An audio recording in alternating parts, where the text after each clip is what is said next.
Agus disabilitas sudah bisa berbaur dengan teman-temannya di dalam, sehingga kayaknya dengan pengamatan saya tadi dia biasa saja. Memang mengarahkan Agus yang bersangkutan ini untuk taat beribadah, sehingga lambat laun kondisi Agus yang di awal tadi mungkin agak sedikit emosional, gampang apa, stres.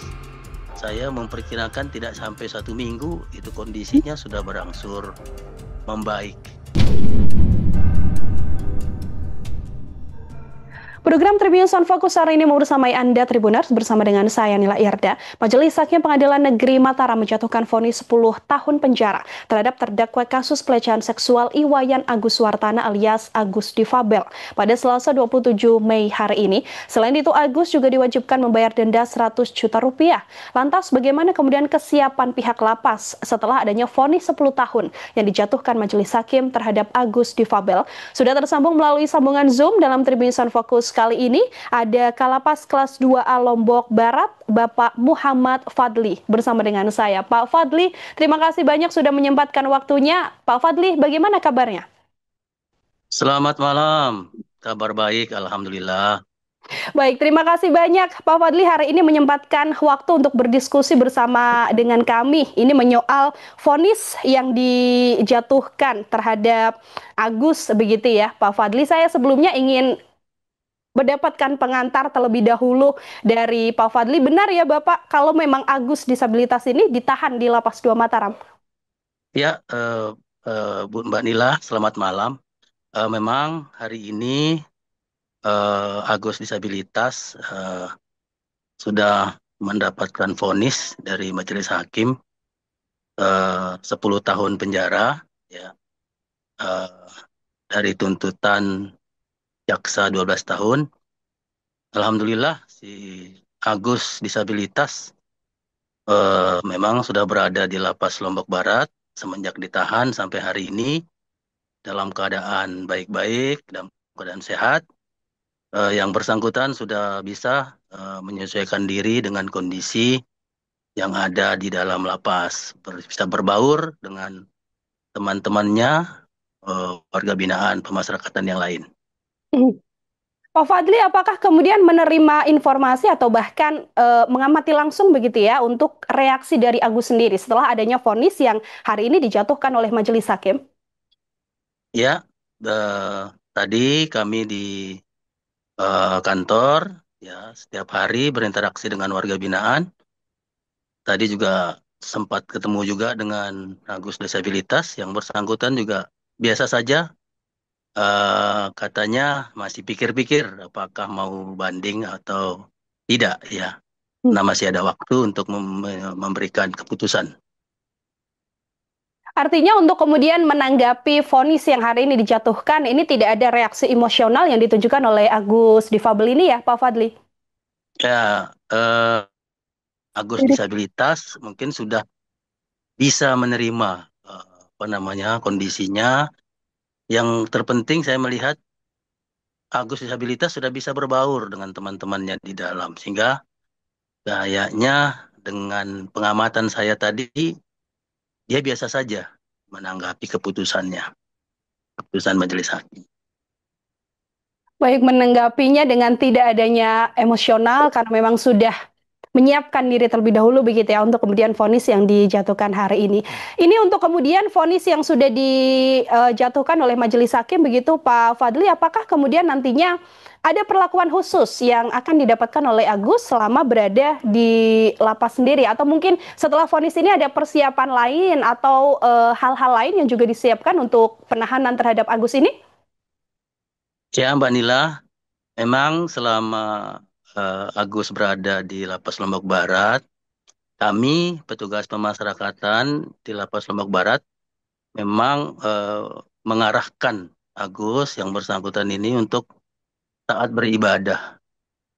Ya, hampir 2 kali sehari, pagi dan sore, beribadah ke pura. Mungkin itu salah satu faktor yang membuat Agus mampu dengan tenang mungkin menerima vonisnya tanpa bereaksi berlebihan.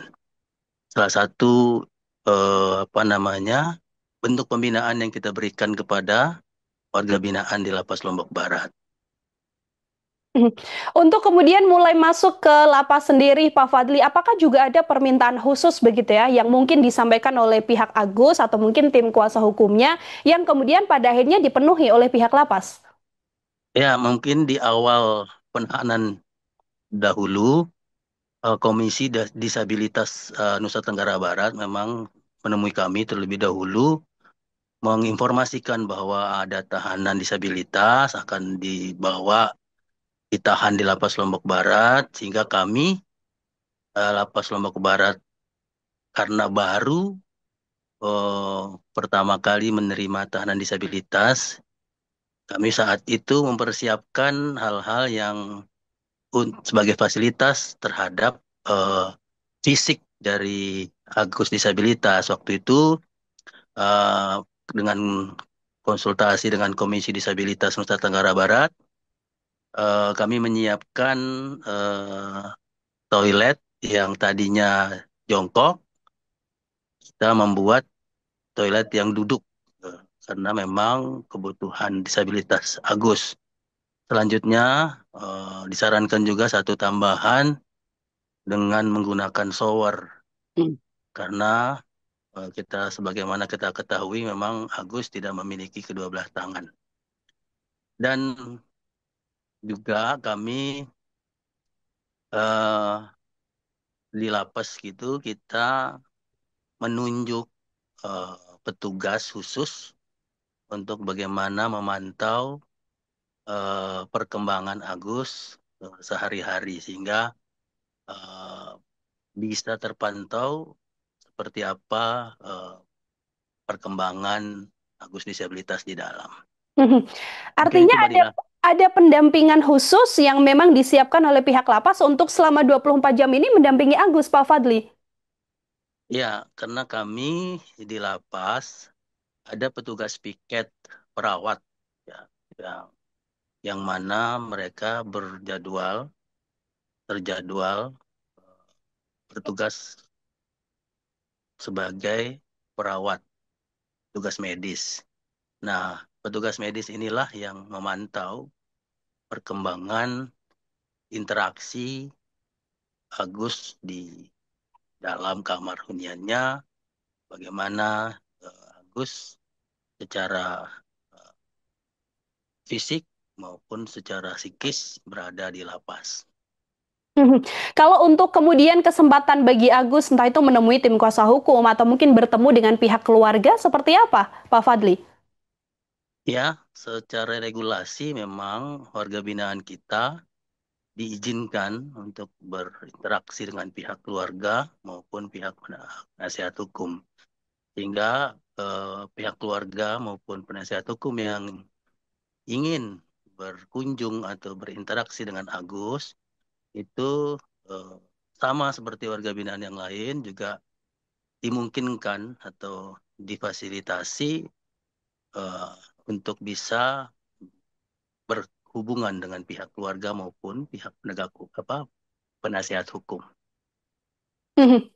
Oke, diberikan kesempatan tadi di awal diberikan fasilitas yang sesuai dengan kebutuhan Agus, kemudian ada pendampingan, diberikan kesempatan juga apabila memang bertemu dengan pihak keluarga, begitu ya, Pak Fadli. Ini kan sebagai Kalapas Bapak Pak Fadli sendiri melihat bagaimana kemudian Agus ketika pertama kali dibawa ke lapas, lalu bagaimana proses Agus ini beradaptasi dengan lapas dan sampai akhirnya kemudian sekarang sudah ada vonis. Mungkin Pak Fadli juga bisa berbagi cerita perkembangan Agus selama berada di lapas ini seperti apa, Pak? Ya, sebagaimana yang saya sampaikan tadi di awal, ya, saat Agus pertama kali dibawa ke lapas, memang hampir seluruh warga binaan apabila masuk awal ke dalam lapas itu ada shock mungkin ya, so secara mental ya, ya sedikit emosional ya. Karena petugas kita mungkin sudah sering menghadapi para warga binaan yang pertama kali masuk, para tahanan itu Jadi berdasarkan pengalaman petugas, bagaimana melakukan pendekatan, diberikan apa namanya eh, nasihat, diajak ke mendekatkan diri sama Tuhan, yang Islam ke masjid, yang Hindu ke pura, yang Kristen ke gereja, sehingga lambat laun kondisi Agus yang di awal tadi mungkin agak sedikit emosional, gampang eh, apa stres. Saya memperkirakan tidak sampai 1 minggu itu kondisinya sudah berangsur membaik dan apa namanya terlihat saya juga menyaksikan langsung Agus ceria berinteraksi dengan teman-temannya sudah bisa nyambung lah dengan bisa main bola, bisa main musik di dalam sebagai bentuk pembinaan yang kita berikan kepada warga binaan. Oke, sudah bisa berinteraksi dengan baik dengan kawan-kawan yang ada di lapas, meskipun di awal juga sempat emosional. Seperti yang kita tahu juga pernah ada permintaan untuk tidak ditahan begitu ya, Pak Fadli ya. Artinya selama kemudian pihak lapas sendiri menerima Agus begitu ya, atau selama Agus ditahan di sana, tidak pernah ada hambatan untuk dalam proses adaptasi dari Agus ini sendiri, Bapak. Alhamdulillah eh, karena memang petugas kita sudah terbiasa ya tadi yang saya sampaikan udah menghadapi setiap warga bina apa tahanan baru masuk berbagai macam reaksi emosional tahanan yang baru masuk itu kan udah sering petugas kita hadapi jadi hampir sama saat Agus masuk juga ya ya ditangani dengan baik berangsur-angsur normal dan bisa menjalani hari-harinya dengan lancar. Mhm, baik, oke. Jadi ini sudah berangsur membaik, apalagi sekarang kan juga sudah vonis, artinya untuk selepas vonis nanti sepenuhnya akan ditahan di lapas ya, Pak Fadli? Ya, betul. Nanti Oke. kalau Agus tidak banding, mungkin segera eksekusi, nanti akan tetap berada di lapas Lombok Barat. Mhm. Untuk persiapan dari lapas sendiri ketika kemudian nanti Agus ini mengajukan banding, seperti apa, Pak Fadli? Ya, kalau pihak penegak apa penasihat hukum Agus mengajukan banding, ya normal saja. Agus tetap berada di lapas Lombok Barat. Agus juga tetap mungkin konsultasi dengan penasihat hukumnya sambil menunggu sidang bandingnya atau bahkan nanti eh, kasasi mungkin nanti ya sebagaimana kasus-kasus hukum warga binaan yang lain atau tahanan yang lain. Mhm. Oke, tadi Pak Fadli sempat menyinggung bagaimana kemudian sudah ada penggantian beberapa fasilitas terhadap Agus, ada pendampingan juga. Mungkin kalau bisa diceritakan untuk posisi pendampingnya ini nanti seperti apa dari posisi yang bersangkutan dan apakah memang juga ada biaya tersendiri untuk pendamping ini, Pak Fadli?